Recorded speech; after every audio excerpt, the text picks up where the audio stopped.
Hello दोस्तों, आप सभी का जनता क्रिएशन में स्वागत है। मैं आपकी होस्ट और दोस्त शगुन। आज के इस वीडियो में हम श्री रुद्र संहिता के द्वितीय खंड का 5वां अध्याय सुनेंगे, संध्या का चरित्र। आइए शुरू करते हैं। ओम नमः शिवाय। 5वां अध्याय, संध्या का चरित्र। सूत जी बोले, हे ऋषियों, नारद जी के इस प्रकार प्रश्न करने पर ब्रह्मा जी ने कहा, मुनि, संध्या का चरित्र सुनकर समस्त कामनियां सती साध्वी हो सकती हैं। वह संध्या मेरी मानस पुत्री थी, जिसने घोर तपस्या करके अपना शरीर त्याग दिया था। फिर वह मुनि श्रेष्ठ मेधातिथि की पुत्री अरुंधति के रूप में जन्मी। संध्या ने तपस्या करते हुए अपना शरीर इसलिए त्याग दिया था क्योंकि वह स्वयं को पापनी समझती थी। उसे देखकर स्वयं उसके पिता और भाइयों में काम की इच्छा जागृत हुई थी। तब उसने इसका प्रायश्चित करने के बारे में सोचा था तथा निश्चय किया कि वह अपना शरीर वैदिक अग्नि में जला देगी, जिससे मर्यादा स्थापित हो। भूतल पर जन्म लेने वाला कोई भी जीव तरुणावस्था से पहले काम के प्रभाव में नहीं आ पाएगा। यह मर्यादा स्थापित कर मैं अपने जीवन को त्याग कर दूंगी। मन में ऐसा विचार करके संध्या चंद्रभाग नामक पर्वत पर चली गई। यहीं से चंद्रभागा नदी का आरंभ हुआ।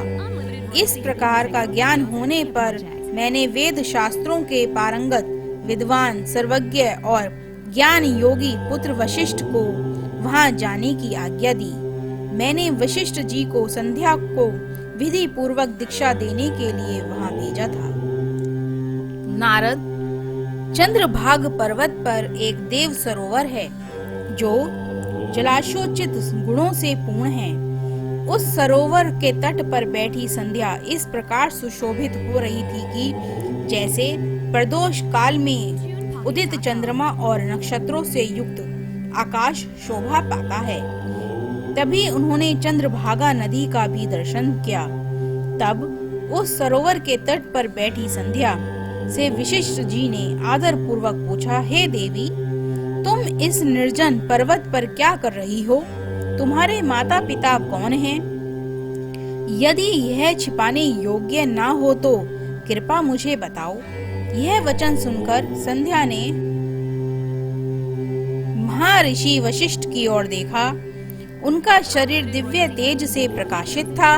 मस्तक पर जटा धारण किए वे साक्षात कोई पुण्य आत्मा जान पड़ते थे।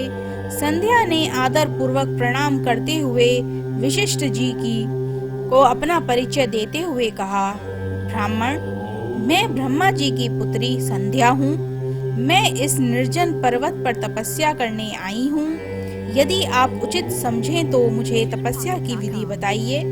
मैं तपस्या के नियमों को नहीं जानती हूँ, अतः मुझ पर कृपा करके आप मेरा उचित मार्गदर्शन करें। संध्या की बात सुनकर वशिष्ठ जी ने जान लिया कि देवी संध्या मन में तपस्या का दृढ़ संकल्प कर चुकी हैं।